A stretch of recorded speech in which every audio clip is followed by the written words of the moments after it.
Ya, Assalamualaikum warahmatullahi wabarakatuh. Selamat siang saudara, senang sekali saya Azir Akbar kembali menjumpai Anda di Dialog Kabar Jambi untuk edisi Jumat 10 Januari 2025.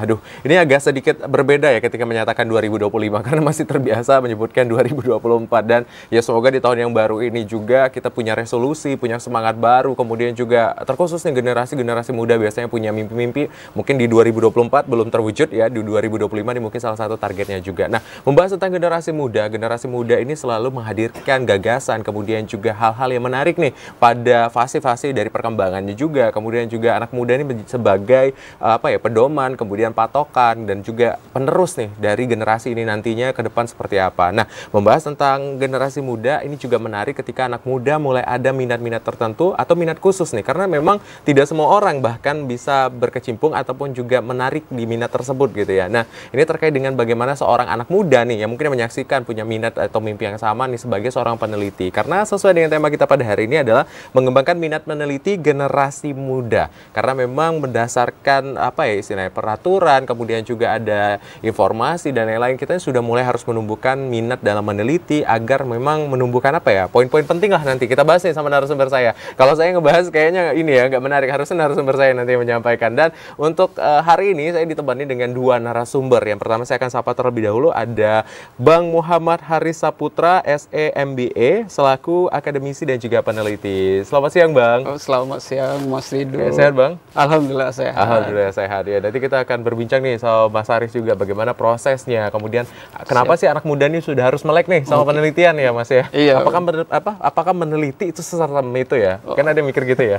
Serem jadi peneliti gitu ya. Nah, nanti kita akan tanya nih sama Mas Haris. Dan menemani Mas Haris juga ini ada yang nggak kalah keren juga, ada Bang Firdaus SPD selaku pengulas jurnal atau jurnal reviewer. Selamat siang, Bang. Selamat siang, Bang. Sehat, Bang? Alhamdulillah. Alhamdulillah sehat ya. Nanti kita juga akan bincang nih sama Bang Firdaus terkait seperti apa ya proses dari review jurnal. Mungkin ada teman-teman yang pengen meneliti kemudian menerbitkan jurnalnya, standarisasi seperti apa. Begitu juga nanti dengan Bang Haris ya. Dan untuk saudara atau pemirsa yang bergabung bersama kami dan juga berbincang nih dengan narasumber kita pada hari ini sesuai dengan tema kita, langsung saja di 0741 66385 atau di 0811 7433133. Nah, kalau kita membahas tentang penelitian, kemudian jurnal dan lain itu sesuatu yang beriringan dan berproses ya. Tapi kita pengen kenal dulu ya dengan dua narasumber kita. Bang Haris, mungkin Bang Haris boleh cerita dulu nggak sih, Bang, kesibukannya apa gitu sebagai perwakilan generasi muda? Karena kabarnya Bang Haris nih pengalamannya banyak banget ya. Boleh nggak Bang diceritain, Bang? Wah, terima kasih Mas Ridho ya. Yang pertama saya betul yang disebutkan Mas Ridho tadi adalah sebagai akademisi dan juga peneliti. Sebenarnya saya meneliti itu udah di umur 20 tahun itu saya sudah mulai meneliti, mengikuti dosen ketika kuliah. Saya sudah sering mengikuti yang namanya penelitian, kemudian pengabdian kepada masyarakat. Nah, untuk kesibukan saat ini ya yang Mas jelaskan tadi sebagai akademisi di salah satu perguruan tinggi di Provinsi Jambi. Kemudian untuk penelitian saya juga aktif melakukan penelitian di banyak tema pariwisata, kemudian UMKM, kemudian manajemen keuangan. Kemudian saya juga aktif sebagai editor di salah satu jurnal dan sama dengan Mas Firdaus juga saya sebagai reviewer baik itu di internasional jurnal dan juga jurnal nasional terakreditasi. Mungkin itu sih perkenalan singkat dulu, Mas. Aduh, perkenalannya banyak ya Mas Haris ya. Ternyata Mas Haris memang sudah sangat rekat nih dengan istilahnya reviewer ataupun juga jurnal seperti itu dan sebagai generasi muda juga. Nah, Bang Firdaus nih, kalau Bang Firdaus ini kan juga salah satu punya minat ya dan juga sudah berkecimpung cukup lama. Boleh diceritain nggak, Bang, latar belakangnya, awalnya, kemudian mungkin pendidikan dan akhirnya memilih menjadi reviewer jurnal. Nah, sebenarnya saya itu sudah menjadi reviewer ini, Bang. Bukan sebenarnya reviewer sih, kayak lebih terjun ke dalam bidang penelitian itu udah dari semester 3 gitu. Waktu saya kuliah pas ketika umur saya waktu itu masih 19 tahun gitu ya kan. Nah, itu saya sudah mengikuti proyek bersama dosen begitu kan, dan juga saya aktif mempublikasikan artikel di jurnal bereputasi nasional terindeks Sinta begitu kan, karena khususnya di prodi saya ya, saya alumni pendidikan fisika, satunya di Universitas Jambi itu memang mewajibkan begitu untuk mahasiswanya itu mempunyai jurnal gitu. Jadi kalau kata dosen saya itu minimal kalau mau keluar dari Unja itu harus punya deh karya gitu, minimalnya 1 gitu yang ada untuk bekal kita ke depannya. Karena kan dengan kita kita sering melakukan penelitian, pengabdian kepada masyarakat dan mereview jurnal segala macam, itu kan kayak melatih kita gitu dalam seperti problem solving begitu ya, terus berpikir kritis dan kita aware dengan permasalahan-permasalahan yang ada di Indonesia khususnya seperti itu. Jadi sejak saat itu semester 3 saya tertarik begitu kan di bidang penelitian sampai saya lulus kuliah begitu, sampai setelah sidang skripsi dan sampai saat ini juga gitu. Dan saat ini kesibukannya ya sering masih membantu sebagai asisten dosen gitu ya di salah satu kampus di Provinsi Jambi, dan juga saya menjadi guru di bimbel gitu, guru fisika begitu. Wah, luar biasa ya. Ini fisika ya. Kenapa suka sama fisika? Kadang kan ya kalau anak-anak muda sekarang mungkin ya pertanyaannya, fisika itu sesuatu yang menyenangkan ya, tapi mungkin kenapa akhirnya terjun di bidang fisika? Mungkin orang penasaran ya, teman-teman juga penasaran. Kenapa cinta banget sama fisika gitu? Sebenarnya sih dari sekolah itu sudah pernah mengikuti beberapa kompetisi olimpiade fisika begitu ya di level kabupaten dan juga provinsi gitu kan. Sebenarnya sih nggak terlalu suka-suka banget sama fisika, lebih spesifiknya ke matematika. Nah, tetapi waktu saya sekolah itu masih belum tahu gitu kan kayak perkuliahan itu seperti apa, tapi saya direkomendasikan sama guru untuk masuk ke pendidikan fisika seperti itu, karena kan punya portofolio juga waktu semasa SMA-nya kayak gitu. Tapi ya saya mencoba memberanikan diri, saya mencoba challenge baru, tantangan baru begitu kan. Ya alhamdulillah sih nyaman-nyaman aja sih di fisika, walaupun penuh pressure sih setiap semesternya begitu Bang. Iya benar. Jadi dulu kalau saya di SMA nih dulu ya, ketika saya masih sekolah juga saya punya tagline nih untuk fisika. Biasanya saya bilang fisika itu mudah, rumusnya mudah diingat. Saya selalu bilang kayak gitu. Karena mengafirmasi diri positif ya. Tapi keren banget ya, karena memang bidang-bidang eksak terkhususnya ya itu sebagai momen di mana anak muda ini bisa menunjukkan kemampuannya sebenarnya. Itu salah satunya. Nah, Mas Aris nih sama nih dengan Firdaus. Kenapa akhirnya Mas Aris memutuskan ternyata review jurnal atau sebagai peneliti ini menyenangkan di usia 20 waktu itu ya mulai berkecimpung. Gimana, boleh cerita nggak Mas? Oh gitu. Jadi bagi saya riset atau penelitian itu adalah tantangan, tetapi kita harus bermanfaat. Apa yang kita lakukan itu bisa memberikan dampak kepada banyak orang. Nah, riset itu bagi saya adalah salah satu kita membuka jalan atau menambah wawasan baru terhadap perkembangan ilmu pengetahuan yang kita rasakan pada saat ini. Ini bukan ini ya Mas, pembukaan mukadimah ya. Tapi sebenarnya dengan kita melakukan penelitian itu, kita menjadi tahu apa yang selama ini kita belum tahu. Sebenarnya kuncinya penelitian itu adalah kalau zaman sekarang tuh kepo ya, istilahnya kepo tuh, karena dia ingin tahu gitu. Padahal setiap hari itu kita telah melakukan penelitian sebenarnya. Misalnya FGD ya, Focus Giba Discussion Ya, gitu ya. Betul. Penelitian berbasis kualitatif gitu ya. Betul. Nah, iya betul. Jadi sebenarnya kita itu setiap hari kita melakukan sebuah penelitian tanpa kita sadari. Cuman bedanya penelitian yang kita lakukan itu tidak kita tulis. Misalnya contoh, kita udah ini nih, misalnya kita pergi dari sini, katakan saya ke Mendalu, ke Telanai gitu. Mendalu dan Telanai itu jarak tempuhnya sekitar 6 kilo. Nah, kita sering kita lalui gitu kan. Nah, tetapi orang bilang enggak, sampai 10 menit ke Telanai. Tetapi orang yang B lagi bilang 20 menit. Nah, kan kita penasaran tuh, masa iya kata ini 10 menit, yang B bilang 20 menit. Coba saya jalani. Oh, ternyata saya 15 menit. Artinya kan di situ kita sudah melakukan mencoba-coba. Tetapi itulah penelitian itu, ada penelitian ilmiah dan juga penelitian yang tanpa kita sadari seperti itu. Jadi ada gap ya Mas ya. Gap. Suka cari masalah ya. Iya. Sebenarnya tadi ya jarak-jarak memang ya manusia ya salah satunya Mas. Apa tuh, lanjut Mas? Jadi sebenarnya penelitian itu benar tadi kata Mas Ridho juga, penelitian itu suka mencari masalah sebenarnya. Tetapi masalah itu bukan masalah kita dalam konteks yang buruk Mas. Tetapi masalah itu adalah solusi yang harus diselesaikan. Nah, nantinya akan berdampak pada masyarakat banyak. Kita punya smartphone, kemudian punya furnitur dan segala macam. Itu ada yang namanya divisi R&D kan, Research and Development. Nah, itu bagian yang selalu mencari tahu apa kekurangan dan kelemahan. Nah, itu kan cari masalah sebenarnya. Nah, itu tanpa adanya penelitian tidak ada produk-produk inovatif dan kreatif tersebut muncul. Seperti itu Mas. Jadi itulah bagi kita anak muda itu, penelitian itu sebenarnya kunci kita untuk menjadi sukses sebenarnya. entah-entah yang kita buat atau yang kita teliti itu akan menjadi produk yang bermanfaat bagi masyarakat. Nah, kita yang menjadi penciptanya. Contohnya yang menurut saya orang yang bakalan masuk surga yang lama itu, Mas, bagi saya itu yang pencipta lampu ini, Mas, atau pencipta listrik ini. Karena sekarang tanpa listrik itu kita tidak bisa ngapa-ngapain kan, ya kan, artinya dunia itu menjadi terganggu. Nah, jadi itulah, lakukanlah penelitian itu untuk menjadi bisa bermanfaat bagi orang lain. Keren ya, Mas ya. Jadi istilahnya apa ya, walaupun kita mungkin tidak ada lagi di muka bumi ini, tetapi karya kita dikenang sepanjang masa gitu betul, ya, Mas. Ini benar-benar ya, kalau misalnya penemu listrik nih sangat-sangat bersyukur ya, alhamdulillah gitu. Nah, karena research and development ya salah satunya ya, kalau misalnya nggak ada perkembangan kita nggak akan bisa maju gitu ya. Betul. Apalagi nih yang unik dan lain-lain gitu ya. Itu salah satunya ya, Mas. Betul. Nah, kalau Mas Firdaus nih, kan tadi dari produk yang kita dengar nih, kalau Mas Haris di awal sudah bilang nih, dia ada beberapa minat penelitian baik di pariwisata, kemudian ekonomi, UMKM, keuangan dan lain. Kalau di Mas Firdaus ada nggak minat-minat riset biasanya di bidang apa aja? Oke.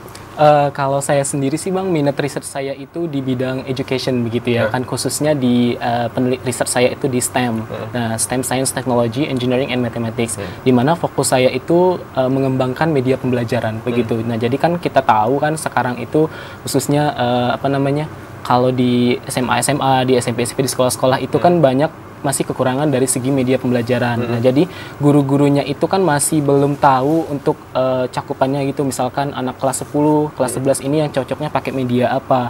Nah, tentunya kalau dari hal tersebut kita harus mengetahui dulu permasalahannya atau yang dibutuhkan dari siswa itu mau media pembelajarannya seperti apa, seperti itu. Karena kan kita juga nggak bisa pungkirin juga kita sekarang udah di era digitalisasi juga ya. Tentunya kan semuanya berkaitan dengan teknologi, kecuali sekolah-sekolah yang jauh dari perkotaan ataupun di pedesaan yang tidak ada akses untuk bisa pakai yang namanya teknologi begitu. Nah, tentunya kalau kayak sekolah-sekolah sekarang ini udah banyak teknologi dan perlengkapan segala macam. Nah, di situ kita hadir begitu. Kalau minat saya itu lebih mengembangkan media pembelajarannya itu yang berbasis STEM ya, ataupun Science, Technology, Engineering, Mathematics, yang tentunya untuk meningkatkan pemahaman konsep dan motivasi. Karena apa ya? Kebanyakan ya, berdasarkan saya meneliti begitu di sekolah-sekolah itu fisika itu sangat sulit begitu bagi siswa, dan juga sangat menakutkan dan membosankan gitu ya, karena di dalamnya itu apa sih fisika itu kok banyak rumus-rumus yang nggak jelas gitu. Terus kalau mau ngerjain soal itu bingung mau pakai rumus apa, terus mau pakai yang konsep yang mana. Nah, tentunya kalau bagi saya, kalau fisika itu kan kita bukan rumus-rumus begitu, itu kan lebih ke matematikanya. Kalau bagi saya itu yang penting itu conceptual understanding-nya atau pemahaman konsepnya yang harus kita perkuat begitu. Setelah kita perkuat pemahaman konsepnya, baru deh timbul motivasi belajar dari siswa itu, karena dia sudah mengetahui nih kalau fisika itu misalkan ada hal-hal yang abstrak itu memang benar-benar ada realnya. Makanya ada media yang kita kembangkan gitu ya kan, seperti yang kayak video ataupun sekarang itu berbasis artificial intelligence begitu, ada AI begitu kan. Tentunya itu lebih menarik perhatian siswa dalam belajar fisika begitu kan, karena nggak bosan tuh biasanya guru-guru cuman nulis-nulis rumus doang gitu kan. Setelah ada media itu hadir, maka fisika itu lebih menyenangkan bagi siswa. Seperti itu. Benar sekali ya. Jadi ini tadi salah satu bentuk inovasi juga ya, Bang Firdaus ya, bahwasanya ada beberapa metode atau pendekatan yang mungkin akhirnya bisa menyenangkan. Ini juga riset ya, akhirnya mencari sesuatu yang baru, bagaimana menarik minat dan bakat lagi nih. Karena eksak mungkin sesuatu yang menjadi mimpi buruk juga ya beberapa untuk mahasiswa ataupun juga siswa di luar sana. Ada beberapa yang masuk kuliah berharap tidak ketemu statistik gitu ya. Mohon maaf, tapi metodologi penelitian pasti ada. Pasti. Gitu. mau di bidang apa aja gitu. Jadi memang kita udah harus mulai mengakses dan mengafirmasi diri kita. Nah, Mas Haris, kalau dari perjalanan karir di bidang penelitian, kemudian juga akademisi dari 2020 dan review juga. Ini kalau melihat keinginan ataupun juga input yang mungkin yang dikeluarkan oleh anak muda yang melalui Mas Haris, banyak atau sedikit, Mas? Input dalam bentuk penelitian? Iya, benar. Menurut saya anak muda itu sebenarnya punya potensi untuk melakukan penelitian tanpa disadari itu tadi. Cuman mereka lebih banyaknya itu kita tahu nih Mas, anak-anak Gen Z dan generasi-generasi ya, ada Gen Z, Gen Beta, Gen Gamma, entah gen-gen apa lagi berikutnya ya. Itu mereka punya caranya sendiri dan punya karakteristik tersendiri dalam melakukan penelitian. Bagi saya mereka punya potensi yang besar untuk melakukan sebuah penelitian, sehingga pemikiran atau ide-ide kreatif dari mereka lah ini yang akan menentukan masa depan atau pengetahuan di masa depan. Nah, ya memang untuk saat ini minat dari generasi muda untuk melakukan penelitian itu yang kami alami di dunia akademis itu adalah mereka sebuah, kata Mas Firdaus tadi, sebuah tekanan gitu, karena syarat untuk bisa lulus itu kamu harus membuat sebuah skripsi atau jurnal penelitian. Nah, itu bagi mereka adalah mimpi buruk seperti itu. Padahal sebenarnya mimpi buruk itu bisa menjadi mimpi indah kalau kita menikmati atau menjalaninya dengan hati yang baik seperti itu, bukan dengan sebuah kekesalan. Nah, dan itu juga tergantung dari pendamping dari anak tersebut atau yang kita kenal dengan pembimbing skripsinya lah seperti itu. Kita mengarahkan bagaimana mereka minatnya di apa, atau kita juga mengukur kemampuan mereka dalam melakukan riset itu, apakah mereka mampu mengangkat topik tersebut atau tidak. Nah, kalau tidak mampu, kita cari cara, misalnya saya berikan tema ini, kamu sanggup gak melakukan penelitian tentang ini seperti itu. Oh ya, sanggup Pak. Nah, silakan dilanjutkan. Nah, kembali lagi, kalau kami secara sosial itu sains itu adalah di bidang kebijakan. Artinya memberikan rumusan kebijakan terkait dengan apa yang dilakukan. Kami beda dengan eksak. Eksak itu lebih ke produk ya Mas ya, kayak teknologi, kemudian ilmu pengetahuan. Nah, kalau di ekonomi itu lebih tepatnya adalah rumusan kebijakan. Kemudian juga bisa tips dan triks, kemudian juga bisa dalam bentuk apa yang akan terjadi ke depannya itu kita sudah bisa memprediksi, semacam bentuk analisis seperti itu. Berarti ada rekomendasi ataupun juga nantinya analisis lebih lanjut ya, gitu ya Mas ya, untuk ke sebuah kebijakan itu secara garis besar. Dan juga kalau sejauh ini memang keinginan anak-anak muda masih kecil ya Mas ya. Betul. Apalagi manfaat dari peneliti nih, kalau misalnya kita bahas nih Bang Firdaus, manfaat dari meneliti kemudian menumbuhkan keinginan atau minat dan lain-lain, dampaknya seperti apa sih untuk anak muda dan karakter anak muda ke depannya? Oke. Kalau untuk manfaat meneliti itu khususnya bagi anak muda ya Bang ya, itu banyak sekali. Ada manfaat bagi secara teoretis gitu kan, ada juga manfaat secara praktikal juga begitu kan. Karena apa ya, kita nggak bisa pungkirin juga tentunya kalau kita di dunia perkuliahan begitu ya kan, memang benar yang kata Pak Haris tadi dibilang, karena itu kan semua mahasiswa itu diwajibkan untuk mempunyai satu publikasi jurnal begitu. Kenapa?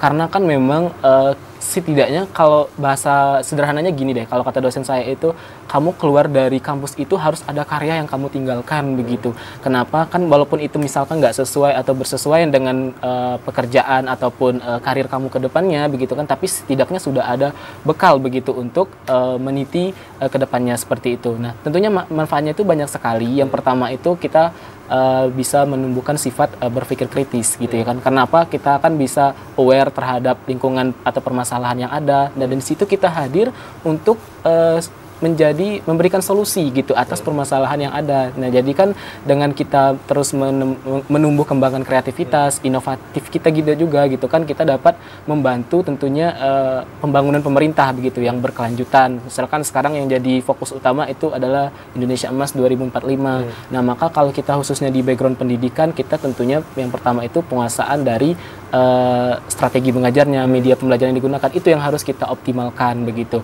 Nah, terus yang manfaat yang kedua itu kita juga problem solving juga. Kita dapat menyelesaikan permasalahan lagi-lagi itu. Karena kan sebuah permasalahan itu nggak bisa kita biarkan terus-menerus, karena kan dia memiliki urgensinya yang sangat tinggi begitu, atau yang harus kita selesaikan. Kalau nggak kita selesaikan, gimana nanti akan berdampak terus begitu untuk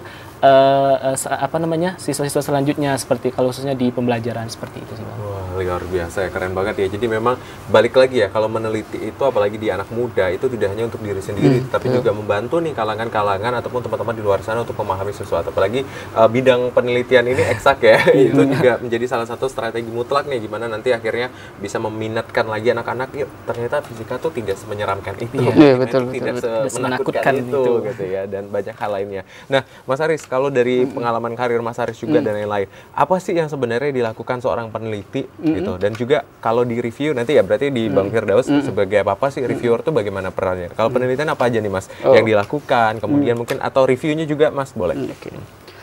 Sebenarnya penelitian itu sebenarnya kuncinya adalah terstruktur Mas. Jadi kita mengawali melakukan penelitian itu yang pertama kita lakukan adalah menentukan fenomena atau sebuah problem yang akan kita berikan solusi yang dikenal dengan problem solving. Nah, runtutan dalam melakukan penelitian itu biasanya kalau ingin didanai itu namanya proposal. Nah, proposal itu terdiri dari yang pertama adalah kita harus tahu nih judul, kemudian ringkasan. Nah, biasanya yang dibaca sama reviewer pertama kali itu adalah ringkasan. Ringkasan yang kita buat itu apakah menarik? Nah, isi dari ringkasan itu adalah yang pertama adalah urgensi dari penelitian. Biasanya diisi dengan tujuan, kemudian metode, hasil. Nah, itu bagaimana kita mengemas penelitian itu di bagian abstrak itu tadi, seperti itu, Mas. Nah, jadi sehingga kalau kita ingin bagus, terlihat penelitian kita itu bagus, maka kita gunakan yang di abstraknya itu, seperti itu, Mas. Baik, ini baru sedikit ya, Mas, ya. Kita tahan dulu ya, Mas, ya. Jadi menarik sekali nih, ada beberapa rangkaian. Yang paling penting tadi statementnya adalah strukturnya, ya. Jadi struktur penelitian itu harusnya seperti apa dari awal sampai akhir. Nanti kita akan perdalami lagi ya, Mas Ari dan Bang Firdaus. Kita akan tahan dulu ya. Usai jeda, pemirsa, kita masih akan kembali bagaimana nih menumbuhkan semangat meneliti anak muda tetap di Dialog Kabar Jambi.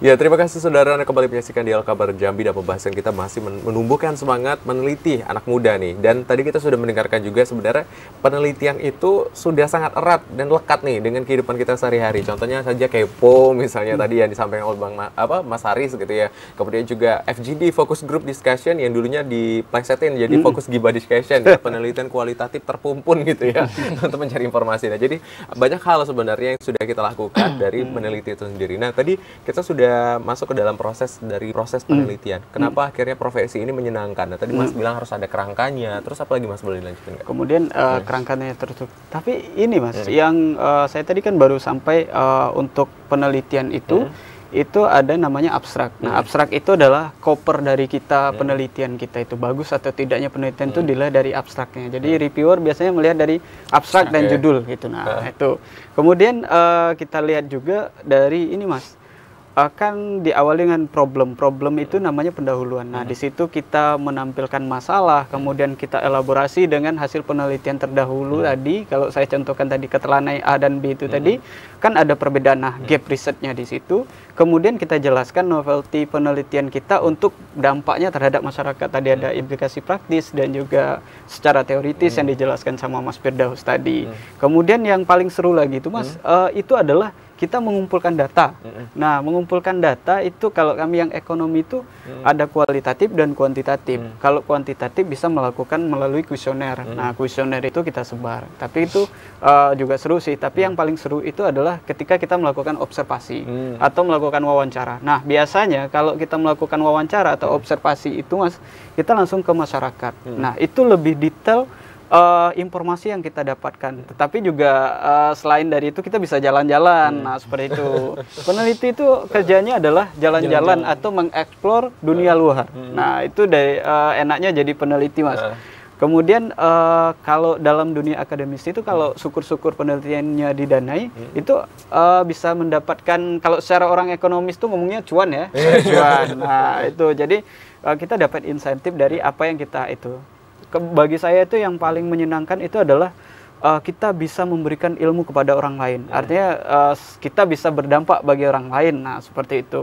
Jadi hasil karya kita itu tidak disimpan di dalam perpus atau dalam lemari. Nah, jadi penelitian itu adalah kita menyebarkan apa yang kita punya atau ilmu yang kita peroleh dari apa yang kita lakukan, kita berikan kepada orang banyak. Nah, itu bagi saya itu adalah suatu achievement atau pencapaian yang luar biasa yang bisa kita dapatkan. Apalagi kalau hasil penelitian yang kita berikan atau dibaca oleh orang lain diimplementasikan. Artinya kan 3 hal yang ini ya, kalau dalam belajar agama itu 3 hal yang tidak membuat amal kita tidak akan putus, Mas ya. Salah satunya adalah ilmu yang bermanfaat. Nah, itulah ilmu yang bermanfaat itu yang menjadi ini amal jariah, amal jariah atau tabungan deposit dari yang kita miliki. Nah, itu, Mas, bagi saya yang paling seru adalah kita bisa mendapatkan hal yang baru, kita bisa jalan-jalan, kita bisa juga dapat cuan kalau didanai. balik lagi ke pertanyaan Mas yang awal tadi, saya baru teringat bahwa untuk memancing generasi muda untuk aktif menulis itu, pemerintah sudah banyak melakukan, organisasi-organisasi sudah banyak melakukan ini. Itu melakukan kompetisi. Kompetisi itu biasanya dalam bentuk esai, karya tulis ilmiah. Dan itu paling seru kita melihat dari karya tulis ilmiah itu, Mas. Kita melihat tonasi atau gaya penulisan dari anak-anak muda itu yang luar biasa bagi saya, itu di luar yang kita pikirkan. Mereka tidak pernah belajar itu, tetapi mereka bisa menulis. Artinya apa? Artinya mereka punya potensi yang besar untuk melakukan sebuah penelitian. Nah, cuman apa? Kita harus punya stimulus atau pemancing yang bisa kita lakukan untuk memancing mereka untuk bisa melakukan penelitian. Nah, bisa melalui lomba. Kemudian kalau kita bisa arahkan, kan banyak nih institusi yang menyediakan pendanaan. Nah, mungkin pendanaan bisa melalui pemerintah, kemudian CSR-nya perusahaan. Nah, itu kalau CSR-nya perusahaan tentu mereka berpikir tentang produk mereka kan. Bisa saja perusahaan, kalau di Jambi kan banyak perusahaan sawit dan segala macam. Mereka ngajak anak-anak SMA atau anak-anak yang mereka sponsori lah, beasiswa mereka melakukan penelitian bagaimana sawit ini nggak nyampe setahun udah buah gitu. Kan artinya itu riset juga, penelitian Mas, yang dilakukan oleh anak-anak muda. Nah, bagaimana penelitian itu dimanfaatkan? Artinya ada timbal balik. Kalau seandainya mereka mengeluarkan biaya, pasti akan ada output yang dihasilkan. Seperti itu. Jadi ada simbiosis mutualisme ya antara peneliti dan juga pemberi dana. Nah, kalau bagi saya itu tadi pemancingnya ada berikan stimulus yang beragam untuk anak-anak muda. Jadi kalau sekarang dibilang penelitian dananya sulit dan lain, sebenarnya sekarang akses dana udah sangat banyak, ya. Ada dari CSR, dari kementerian, kemudian juga mungkin dari universitas juga ada program-program gitu yang sering dilakukan. Dan yang bikin bangga itu kalau nama kita di citation ya. Iya, betul. Achievementnya itu yang achievement tertinggi. Nah, kalau Bang Firdaus nih, boleh cerita nggak Bang, bagaimana nih profesi dari jurnal review gitu? Apa saja sih yang dilakukan oleh reviewer gitu ya untuk melihat jurnal kita? Siapa tahu mungkin jadi tips and trik juga nih sama teman-teman di luar sana yang lagi nulis gitu loh, supaya tahu dan bisa lolos dengan cepat kalau jurnalnya nggak dibalikin terus gitu. review lagi ya gitu. Gimana tuh? Jadi nggak ditolak terus ya? Iya, rejected terus ya. Rejected terus ya. Nah, jadi pengalaman saya gitu sebagai reviewer jurnal begitu kan, tentunya kalau sebagai reviewer kita kan mengulas gitu ya kan, melihat apa saja sih novelty ya ataupun keterbaruan dari penelitian itu. Nah, yang pertama kita kan dikirimin sama editor jurnalnya itu seperti semacam panduan begitu kan, apa aspek-aspek apa saja yang harus dinilai begitu, yang disesuaikan dengan scope dari jurnal tersebut begitu. Nah, kalau yang saya lakukan ya buat teman-teman mungkin biar supaya nggak lama nunggunya berbulan-bulan ataupun cuman gara-gara untuk mau publish jurnal aja, bisa nggak jadi sidang skripsi ataupun sidang tesis gitu ya kan sekarang syaratnya. Nah, yang pertama itu mungkin teman-teman bisa lihat gitu dari jurnal yang mau teman-teman submit, tempatnya itu apakah bersesuaian nggak dengan scope penelitiannya dari teman-teman itu. Misalkan nih contohnya teman-teman bidangnya di eksak ya, kayak saya fisika, khususnya mau ngembangin media pembelajaran. Nah, maka kita harus cari tempat jurnalnya itu yang bersesuaian dengan kita, yang sama-sama backgroundnya itu pendidikan. Boleh nggak kalau kita submit ke ilmu terapan ataupun fisika murni? Boleh-boleh saja, tapi kayak lebih kurang mengarah ke sana. Walaupun masih satu rumpun, tapi kan skopnya berbeda seperti itu. Makanya kadang itu ditolak sama reviewer gitu Bang. Nah, terus yang kedua yang harus kita lakukan itu kita harus melihat benar yang kata Pak Aris bilang tadi itu novelty-nya, keterbaruannya. Nggak mungkin kita misalkan mau mengembangkan media yang pembelajaran yang berbasis STEM, karena STEM ini kan udah banyak banget nih dikembangin di Indonesia. Tapi kita cuman buatnya sama persis kayak judul-judul yang udah publish, terus nggak ada kayak pengembangan yang terbaru, development terbaru begitu. Itu kan kayak ya untuk apa reviewer mau menerima artikel yang udah sama persis gitu, yang udah ada diteliti dari penelitian sebelumnya. Nah, tentunya kita itu harus buat di latar belakangnya itu permasalahannya yang benar-benar urgent, yang memang harus diselesaikan, tapi kita harus ada pengembangan baru dan juga harus didukung dengan penelitian sebelumnya. Nah, makanya kalau kita sudah mengikuti dari template-nya jurnal itu, dari pendahuluannya, terus metode, dan desain penelitian, instrumennya kita pakai, hasil pembahasan sama ke conclusion-nya sampai ke solusinya, maka itu ya yakin aja kita akan diterima. Karena kan yang pertama itu yang akan dicek itu kan dari plagiarismenya gitu ya Bang. Kalau sebagai reviewer, kalau dia itu di atas dari 30% ya plagiatnya ataupun jiplaknya gitu ya kan, maka itu langsung ditolak tanpa melihat konten-konten di dalamnya lagi. Nah, tapi kalau dari situ sudah dari di bawah 30%, misalnya semacam 20% ataupun 15%, berarti kan ini lumayan originalitas gitu ya kan untuk karyanya. Maka itu dicek gitu kan dari skopnya, terus novelty-nya gitu kan, kemudian dan juga pengembangan yang keterbaruannya itu apa, seperti itu. Maka ya itu langsung diterima begitu dengan jurnalnya seperti itu. Baik. Nah, kalau dari perspektif Mas Haris gimana nih? Kalau yang dari dilakukan Bang Firdaus apakah kurang lebih sama atau gimana? Karena jangan sampai nih kadang-kadang kan akhirnya karena khawatir takut jurnalnya di reject atau penelitiannya ditolak, akhirnya joki gitu ya. Pakai jasa tambahan. Nah, ini gimana nih Mas? Mungkin ada tips and trick nih untuk teman-teman yang sedang menyusun penelitian nih Mas. Iya, benar. Yang pertama tadi juga kita itu mencari sesuatu itu belajarlah menjadi yang berbeda, Mas, atau yang unik. Kalau kita di awalnya aja udah biasa, misalnya penelitiannya itu udah ibaratnya pasaran, orang banyak. Kayak kita belajar teori ekonomi lah, supply and demand. Jika udah banyak di pasaran, maka orang biasa aja gitu. Nah, coba yang udah biasa di pasaran itu kita jadikan sesuatu yang mencolok, yang kira-kira orang memiliki ketertarikan. Nah, kuncinya adalah kemaslah artikel atau penelitian kita itu dengan sesuatu yang baru yang menarik orang. Nah, orang yang pertama yang tertarik itu adalah siapa? Editornya. Karena alur dari penelitian itu bisa dipublish karena saya managing director di salah satu jurnal. Jadi yang pertama itu adalah editor meng-assign dirinya sebagai editor. Kemudian memberikan atau mendistribusikan kepada reviewer tadi, misalnya ke Mas ini gitu. Nah, itu yang melihat pertama kali artikel ini layak atau masuk skopnya di jurnal saya itu atau tidak, saya dulu. Wah, ini penelitiannya, wah buruk ini, langsung kita reject, kita langsung bisa mereject. Artinya editor itu langsung bisa mereject kalau penelitiannya itu udah nggak bagus, nggak berkualitas. Tapi kalau artikel yang dimasukkan itu adalah artikel yang menarik, yang dibumbui dengan hal yang memiliki novelty dan harus diselesaikan masalahnya itu editor pun, wah ini menarik ini. Nah, jadi kadang saya berikan, tidak bisa sembarangan memberikan ke reviewer yang asal. Dia harus memiliki keahlian atau scope atau penelitian yang sama, atau pernah keilmuannya sama nggak dengan penelitian yang mau di-review. Jadi tidak asal sembarangan mau saya berikan misalnya. Jadi ketika saya udah tertarik, maka hampir dari 70% reviewer itu pasti akan tertarik juga. Karena yang pertama harus menyukai artikel kita itu adalah editor. Jadi pastikan skopnya sesuai, kemudian penelitian itu menarik, artinya karena kami itu juga komersil juga, Mas. Artinya kalau artikel nggak berkualitas kami publikasikan, artinya orang membaca itu jurnal ini nggak bagus. Nggak jelas ini. Kenapa bisa tayang gitu ya? Kok bisa terbit gitu. Nah, artinya makanya kami cari yang kualitasnya itu yang menarik, sehingga nanti tidak hanya kami yang tertarik untuk membacanya, tapi orang banyak. Nah, itu juga berkaitan dengan bagaimana kita membuat sebuah kata-kata, merangkai kata-kata. Saat ini tidak usah susah-susah membuat kata-kata itu, Mas. Banyak teknologi yang bisa digunakan. AI, kemudian kita tidak bisa memisahkan AI itu untuk dalam kehidupan sehari-hari kita.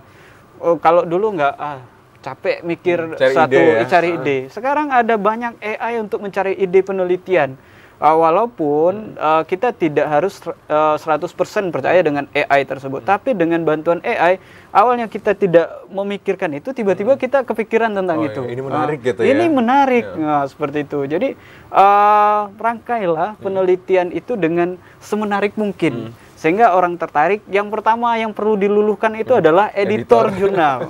Kalau editornya udah tertarik, kemudian udah senang dia baca yang kita miliki, maka itu nanti reviewer 100% bisa itu. Karena reviewer bisa merekomendasikan, editor bisa merekomendasikan kepada reviewer bahwa artikel ini layak untuk diterbitkan. Tolong review yang berkaitan dengan substansi atau isinya. Sehingga isinya itu yang direview, diarahkan nanti supaya kualitasnya menjadi lebih bagus. Jadi kalau Mas Rido bilang jangan takut dengan apa yang kita tulis. Yang bikin takut itu adalah apa yang kita kirimkan itu udah bagus belum? Kalau belum, kita rasa belum, nggak usah dikirim dulu. Baguskan dulu, rapikan dulu, pastikan orang lain tertarik. Kalau biasanya saya dalam mensubmit artikel, saya akan datang ke beberapa ahli untuk menanyakan apakah artikel yang saya tulis ini sudah bagus atau penelitian yang saya lakukan ini sudah layak sebelum datang ke editor atau reviewer. Kalau orang sampling yang kita datang itu ini masih kurang nih, berarti kan wah, apalagi editor kan, lebih nggak meyakinkan lagi seperti itu. Jadi ada istilahnya pendalaman terkhusus lah ya Mas ya. Jadi kalau misalnya teman-teman di luar yang mau submit dan lain-lain, nah ini editorial nanti harus meluluhkan hatinya Mas Haris ya supaya memang bisa menerbitkan jurnalnya. Dan kita masih akan tahan dulu ya pemirsa dan saudara, untuk tema kita pada hari ini menarik sekali. Bang Firdaus, kita tahan dulu, nanti kita akan bincang lagi seperti apa sih kemampuan dalam penggunaan teknologi saat ini untuk membantu kita sebagai seorang peneliti ya. Usai jeda kita masih akan kembali tetap di Dialog Kabar Jambi.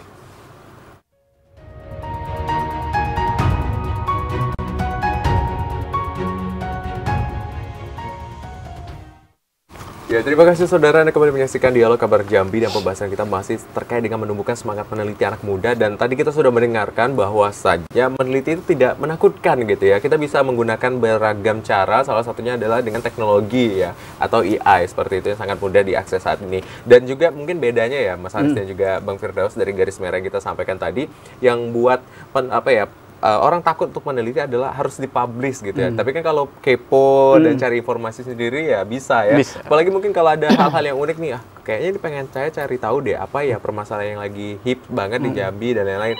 Kayaknya lemparin kuesioner gitu ya biar dapat data. Ini juga menarik. Nah, kita sepertinya sudah ada penelpon di siang hari ini, kita akan angkat terlebih dahulu. Halo, selamat siang.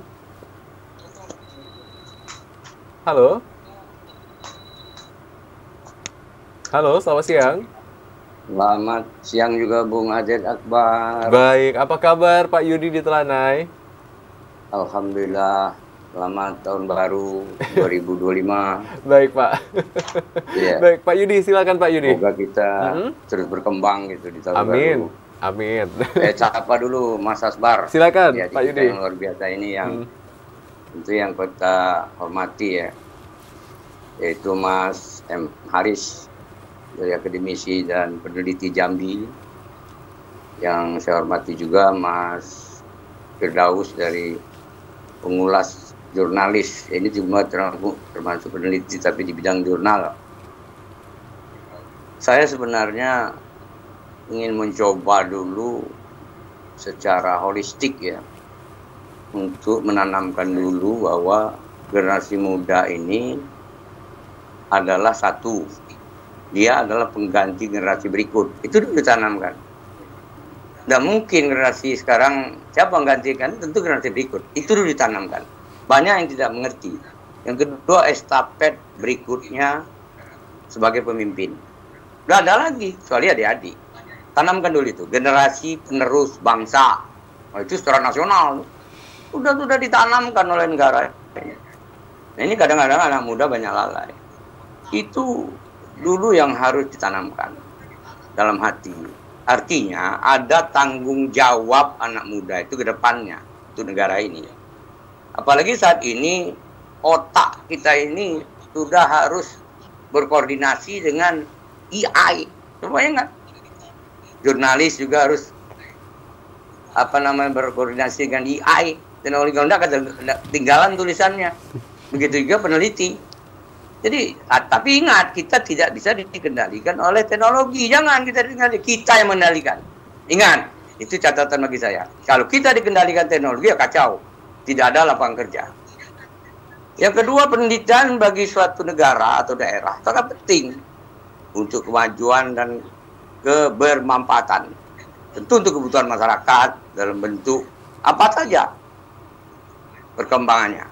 Misalnya, diteliti dari produk bahan baku menjadi bahan setengah jadi bahan jadi. Nah, itu kan berarti hilirisasi. Banyak di Jambi ini hilirisasi itu yang sesuai dengan cita Prabowo kan. Itu dulu yang harus kita tangkap. Sehingga itu bisa didukung oleh pemerintah. Jadi ada value editnya penelitian itu, atau disebut dengan nilai tambah. Ya, kalau penelitian tidak ada nilai tambahnya, tidak perlu kita teliti. Ada nilai tambahnya. Makanya untuk penelitian ini bagi saya tentu sangat dibutuhkan dukungan, daya dukung Daya dukung, ingat. Apa yang menjadi daya dukung? Si peneliti itu sendiri, yang sudah punya merek, pemerintah, perguruan tinggi, kajian akademisinya, lantas dunia usaha. Kita lihat, dokter-dokter yang ada spanduknya, ucapan selamat di depan Unja itu kan semua itu disertasinya mengandung apa yang dikerjakan pemerintah. Pengawasan dana desa, macam-macam itu. Saya lihat, wah ini semuanya apa yang dikerjakan pemerintah, eksekutornya. Tapi dia tidak pernah dilibatkan. Tegak aja dia doktor disertasi itu di depan kuliah. Harusnya pemerintah merekrut dia kan, sehingga sempurna program yang dibuat pemerintah itu. Nah ini kelemahan menurut saya. Jadi justru itu harus dirangkul, termasuk adik-adik ini. Baik. Dilibatkan. Nah, jadi ini mudah-mudahan pemerintah mendengar. Baik. Penelitian apa kalau ada problem solving yang bisa menjadi decision making tidak didukung misalnya. Itu tidak benar pemerintah menurut saya. Saya rasa adik-adik ini banyak problem solving yang diteliti sehingga menghasilkan decision making. Baik. Tapi sampai sejauh mana pemerintah memperhatikan adik-adik itu pertanyaan besar. Makanya yang saya ingatkan tadi, saya bertanya lagi kepada adik-adik. Bagaimana dengan generasi yang ada sekarang ini yang banyak kita lihat ada mager lah, malas, selalu instan lah, selalu tidak dia menanamkan seperti apa sebutkan tadi. Baik, terima kasih banyak. banyak. Penelitian itu hanya berdua saja, tentu banyak generasi berikut yang akan berubah menjadi pemimpin.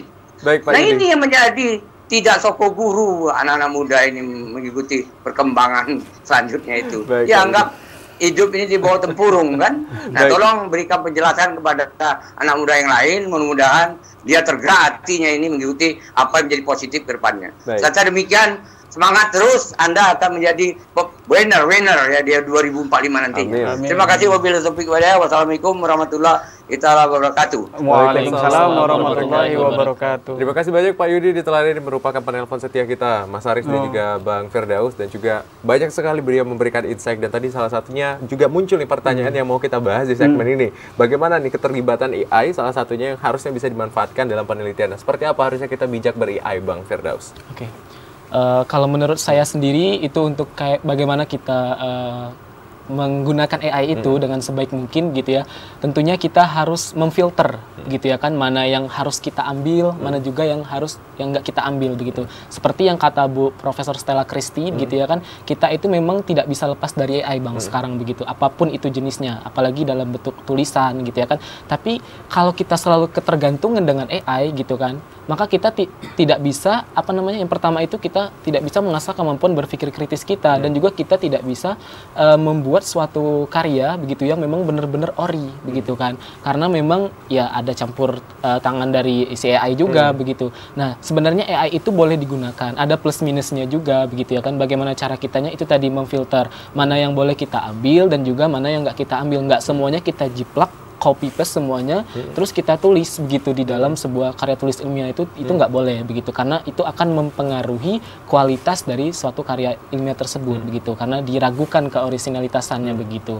Nah yang kemudian yang kedua, bagaimana sih kita dalam memanfaatkan AI itu, ya sebenarnya itu tadi kita harus tahu, kita harus punya basic juga kan, karena kita nggak bisa tiba-tiba kita mau yang langsung set jadi begitu, tapi kita harus tahu keywordnya atau kata kuncinya, sehingga AI itu memberikan informasi sesuai dari kata kunci yang telah kita tulis begitu. Misalkan di ChatGPT begitu kan, kita tulis bagaimana cara mengembangkan media pembelajaran berbasis ini untuk meningkatkan ini. Nah maka kita kan harus tahu dulu tuh kata kuncinya dalam pengembangan produknya. Gak mungkin kita langsung buat gimana membuat game edukasi gini.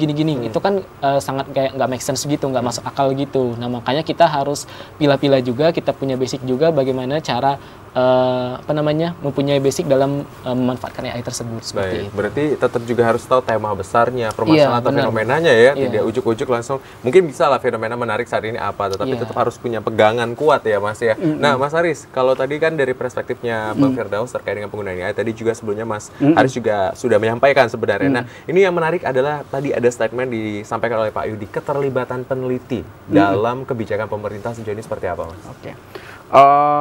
Yang pertama adalah keterlibatan yang dilakukan peneliti, tentu yang pertama pemerintah tidak bisa berjalan dengan sendirinya. Tentu membutuhkan yang namanya kebijakan atau pendapat dari akademisi. Nah, salah satu pendapat dari akademisi itu adalah mereka akademisi tidak akan membicarakan sesuatu itu tanpa ada penelitian sebelumnya. Jadi itulah keterlibatan yang dilakukan oleh peneliti untuk pemerintah. Nah, yang jadi masalah tadi adalah yang disampaikan Pak Yudi adalah kita itu sudah melakukan sebuah penelitian. Nah, tetapi penelitian yang kita berikan atau kita ajukan justru tidak bisa diterapkan oleh pemerintah. Artinya pemerintah juga harus sinkron, karena kan juga mereka pasti juga ada keterbatasan yang harus mereka hadapi terkait dengan penerapan hasil penelitian yang dilakukan oleh kami selaku akademisi, seperti itu, Mas. Baik, berarti memang tetap harus melibatkan peneliti ya, Iya, Mas ya. Apapun itu kebijakannya, bisa saja poin-poin menarik yang akan muncul seperti itu ya, atau model-model kebijakan yang lama akhirnya direview dan ada rekomendasi terbaru berdasarkan analisa. Nah, kita akan tahan dulu ya, Mas Haris dan juga Bang Firdaus. Kita akan kembali, pemirsa dan saudara, usai jeda tetap di Dialog Kabar Jambi.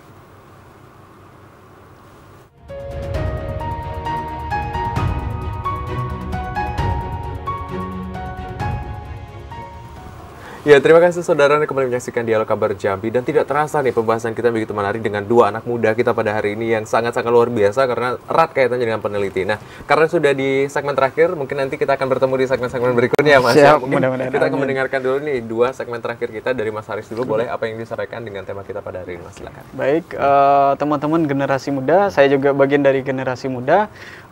Meneliti itu tidak menakutkan, tetapi meneliti itu adalah kita memberikan sesuatu yang bermanfaat atau value added kepada orang lain yang itu menjadi bagian dari problem solving. Jadi ingatlah atau tingkatkanlah motivasi kita untuk melakukan penelitian, karena kita tidak tahu hasil penelitian yang kita lakukan ini itu akan berdampak besar pada lingkungan sekitar kita atau bahkan di dunia, karena sesuatu yang kita mulai itu pasti akan memberikan dampak yang bagus bagi orang lain. Maka jangan takut untuk meneliti. Kalau ada keraguan, silakan bisa menghubungi ahlinya. Seperti itu. Jadi sekarang udah akses terbuka banget akses ya, Mas terbuka. Haris. Ya, baik. Terima kasih banyak, Mas Haris. Sama-sama. Bang Firdaus, mungkin silakan ada yang ingin disampaikan pada penonton.